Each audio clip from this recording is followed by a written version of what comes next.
Naka-play na pala. Excuse me. Kailangan na natin. Ayun. Lapit kayo guys. Ayan. Ah. Hi everyone! Magandang tanghali sa inyong lahat kasi alam ko 1 o'clock. Oh, see? 1:14 pa lang ng hapon and mag-i-start na ako mag-vlog. Alam niyo kung bakit? Kasi ang aking gagawin ngayon is exciting. Ano, every time, ito na naman damit ko. Every time na magbubukas ako ng halaman, parang pansin ko, ito yung damit ko. O ako lang nakakapansin. Kala ko lang tanong naman kayo. Meron ako ditong 2 boxes. At ito po, ang laman nito ay halaman, syempre. Kasi akala ko, nagpapabili ako kay Ate Herlet Tiago ng lupa or alnos compost doon. Kasi magaganda yung alnos compost doon. Hindi dumating kasi wala pang available. So, ito lang yung nakuha ko. Bumubulong ako guys kasi sabi ko, alis tayo. Sabi ko kay husband is, alis tayo, kukunin ko yung lupa na binili ko. Halaman to. Hindi naman ako papagalitan, pero, syempre nakakahiya, puro halaman lagi binibili ko.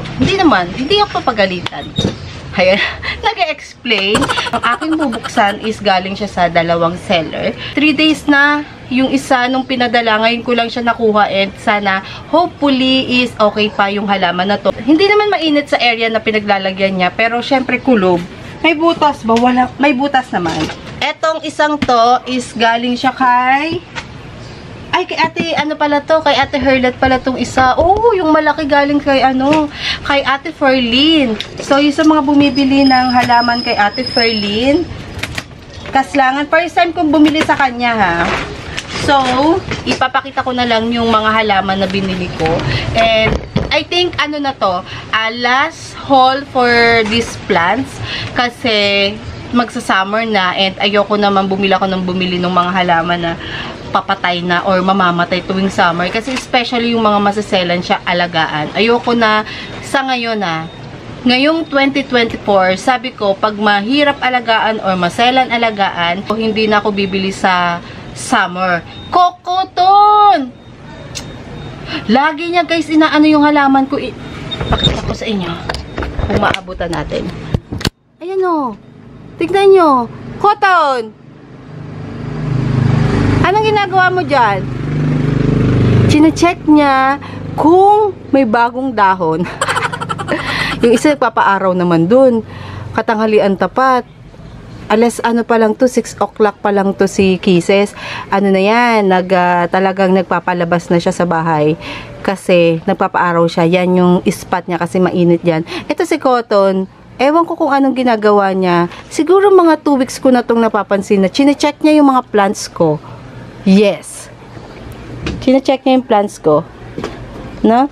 Kung may bagong dahon na, no, anak? And syempre, si Cookies, nga asahan nyo dun sa maliit na yun? Palagi na lang kasama. And, kailangan ko palang i-open to dahil may pupuntahan tayo. Today is February 29 or 28. Basta katapusan ng ngayon, ng February. And kasi sa March 2 is meron kaming lakad sa Manila Hotel kasi JS prom ng daughter ko doon gaganapin sa Manila Hotel. So magi-stay tayo doon, I think 2 days ganon. Oh, iba talaga hala.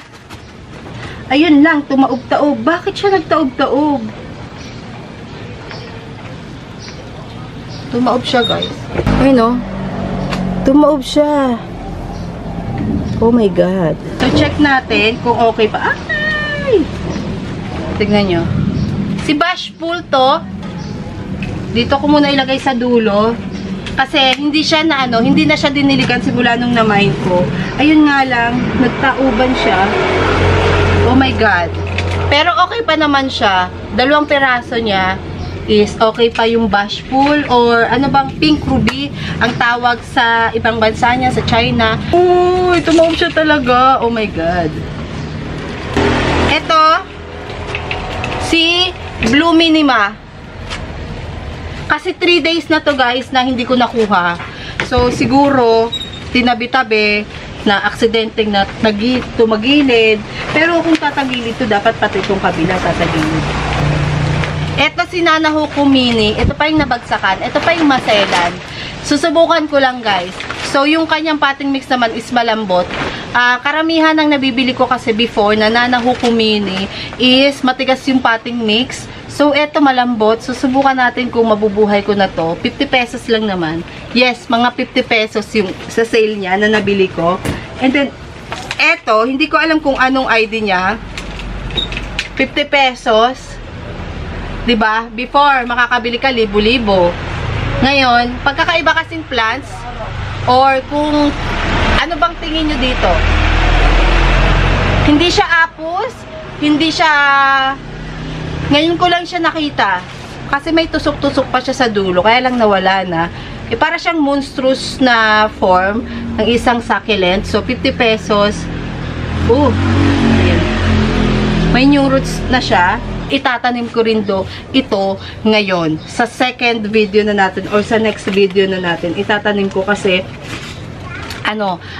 kailangan kong before umalis ng bahay is malinis. Ayoko may nakakalat ngayon dito kasi nagpupupo dito yung aso ko, yung mga dogs ko. So, kailangan nilang malinis yung iihian. Sisitosa, ayan, ay, nasira. Ayan, si Sitosa, 50 pesos ko din siyang nabili. Sitosa, yan yung nabagsakan ng todo-todo. Paano ko kaya malilinis yung ano niyan? Gilid. Tingnan niyo yung likod. Nasira.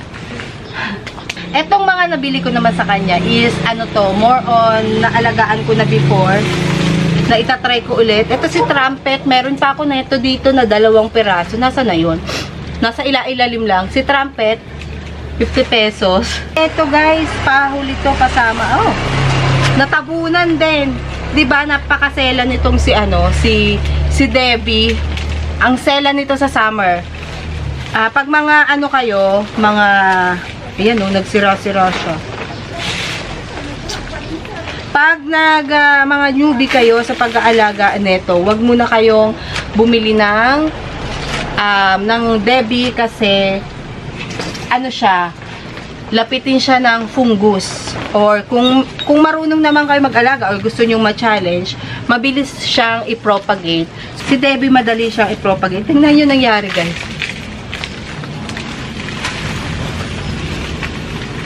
Mamaya ayusin ko siya. White rose. Ayan variegated white rose. Naghahanap ako ng lemon rose. Tingnan nyo. Pwede natin taob to. Ayan wala na. Hindi ko alam kung bakit gusto ko si clavatum. May nabili na ako before.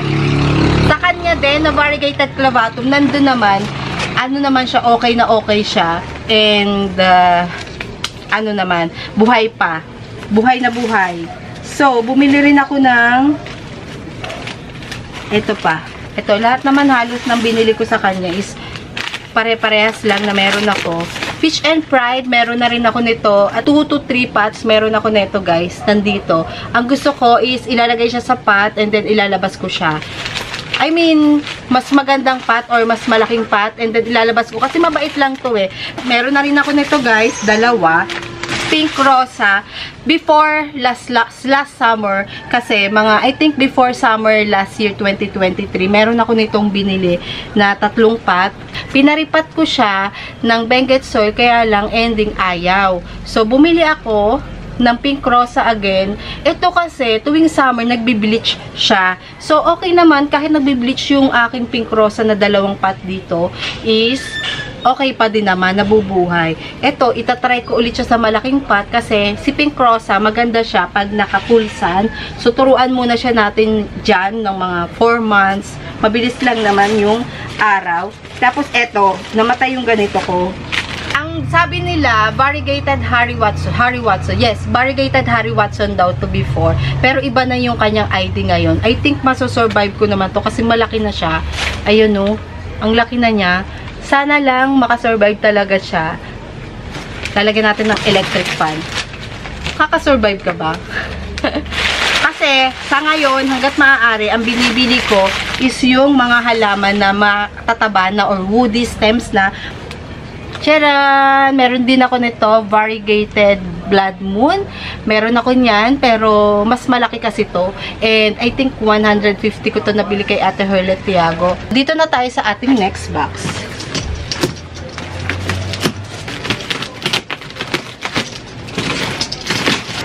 Mga yellow. Yellow to, mga dilawan to. Paano ko to mahuhugot? Hindi siya mahugot.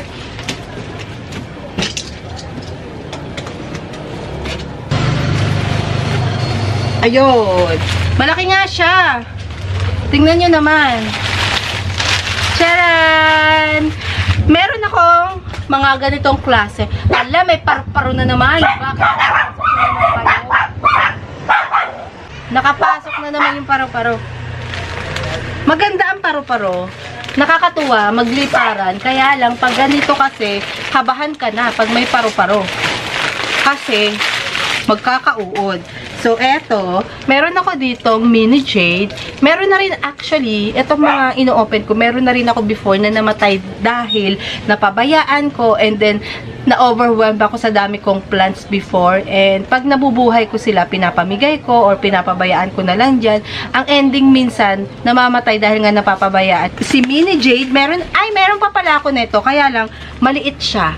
Eto malaki siya. 160 ko to nabili before, I think. Yes, magtanong na lang kayo kung may spare. Kasi yung mga jade na variety, madami sa Benguet yan. Ano na siya? Tuyot na siya. Tingnan nyo, tuyot. Kasi sabi ko, wag didiligan. Wag didiligan dahil iriripat ko siya agad. So, abangan nyo yung next video nito kung paano ko sila iriripat. Kasi marami rin sa inyo nagtatanong paano ako magripat ng mga halaman na galing sa Benguet na hindi na siya ini-air dry. Eto, may free ako dito. Wow! Meron na, ay! Ang cute! Thank you so much, Ate Ferlin. Hindi ko pa siya na-update na nakuha ko na yung plants. Actually, pati si Ate Herlet. Ang cute ng Sansevieria na to. Next na tayo sa kakadaldal ko. Ano to? Yung kay Ate Herlet na box. Nakita ko agad yung mga halaman. Eto, nakatago.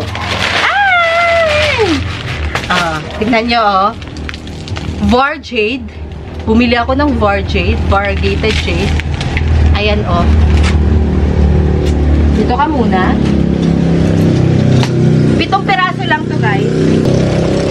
Gusto ko magkaroon ng mga variety ng jade. Meron pa ako ditong dalawang jade nandun sa likod. Kasi mabait naman siya. Yung jade na ano, hindi ko lang alam kung bakit sinasabi ng iba na mahirap alagaan ang jade. Actually, mas preferred ko na pagbibili kayo ng jade. Yung regular jade, hindi siya mini ha. Basta yung regular, woody na ang bilhin nyo. Tapos, pili kayo nung hindi putik yung kanyang lagayan para madali nyo siya maiiripat.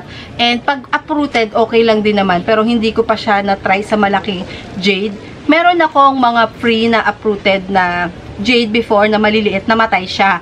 Mas prefer ko talaga yung malalaki. Yung ganito, guys. Ay! Yung mga ganito na siya. Mas maganda nga, mas malaki pa dito eh.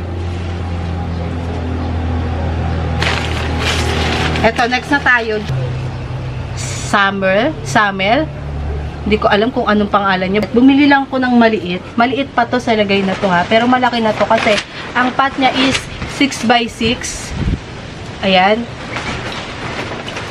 Madami na rin naman ako mga jade dito. Mga jadelet, mga pink jade. Wala ako ng variegated na jade. Yung maliliit.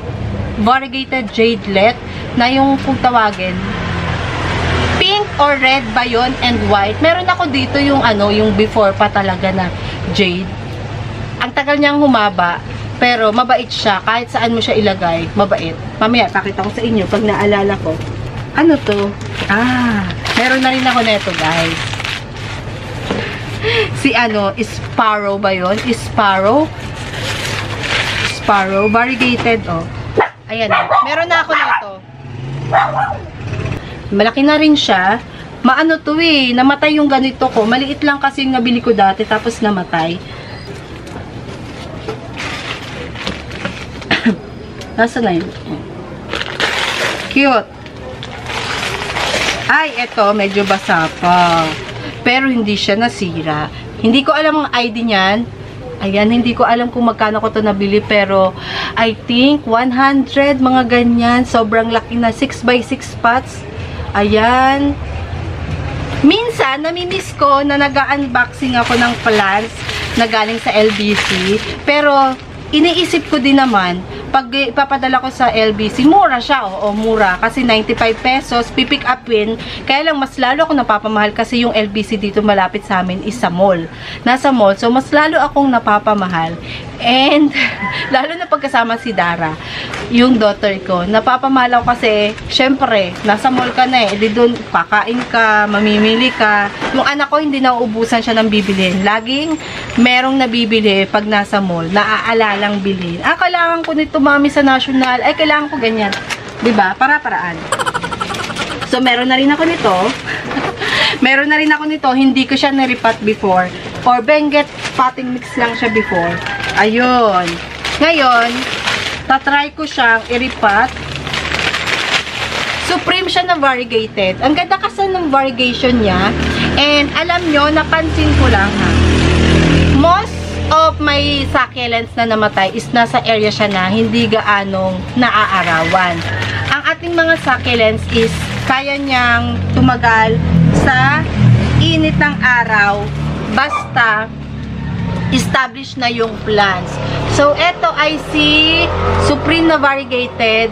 Yan. Hindi ko alam kung makikita niyo yung variegation niyan. Pero mas gusto ko yung ganitong variegation na tawag dito, parang siyang nagma-marble, marbling. Ganon. Gusto ko yung halo-halo yung variegation niya. Yung variegation nito, gusto ko, ni Jade. Diba? Ang ganda ng variegation niya. Nakaka-inlove, nakaka-excite mag-repat. Abangan nyo yung pagre-repat ko ngayon. May papel. Ay, wala na yata tayong pots. Magre-repat, walang pots. Meron pa, dalawa na lang. Ay, wala akong na-order nito. Ah, binigyan niya pa ako ng free. Tingnan niyo yung free niya sa akin, dalawa. Thank you so much, Ate Farlene. Ayan, ang cute. Wala ako nito. Ay, meron ba ako nito? Meron ako nito. Pero, mas gusto ko magparami ng Sansevieria na ganito. In dwarf. Yan. Nag-enjoy naman ako sa pamimili sa kanya. Ayan, guys, oh. Si, naman to? Lemon lime, I think. And then, eto yung last. Meron na rin ako nito. Pero, bumili ako. Bumili pa rin ako sa kanya. Kasi, ang ganda ng pagkakalash niya. Si Tituban or apricot or ano ba to? Tituban, apricot. Merong nagsasabi sa ibang bansa, ang tawag dito is Bernalens na variegated. Iba-iba yung tawag, depende sa lugar, guys, ha. Tingnan nyo, ang ganda niya. 190 ko to nabili. So, gusto ko rin yung may mga yellow-yellow yung dahon ngayon. Meron ako nito na 3. Kaya lang, ito yung pinakamalaki yata sa nabili ko. Meron ako nito, guys. Gusto ko lang yung may mga dilaw-dilaw na dito sa garden na halo. Yan po yung ating mga nabili ngayon, pandagdag sa ating garden. Kasi, ang gusto ko is mailagay sila dyan. Yung may pot na yan, dyan ko siya ilalagay. Kaya lang, feeling ko, kasya pa siya doon sa dulo. Ganda, diba? Mas gaganda pa siya pag na-iripat natin. So, dito ko na i-end ang ating vlog. And, anong oras na? 1:14, 1:17 tayo nag-start. So, ngayon is 1:43 na. Ayan. Kaya, dito ko na i-end ang ating vlog at samahan nyo ako sa ating part 2 ng pagtatanim. Doon sa mga naku-curious kung paano ko sila iripat. So, this is it, guys. Kasunod na nitong video to. See you guys on our next videos.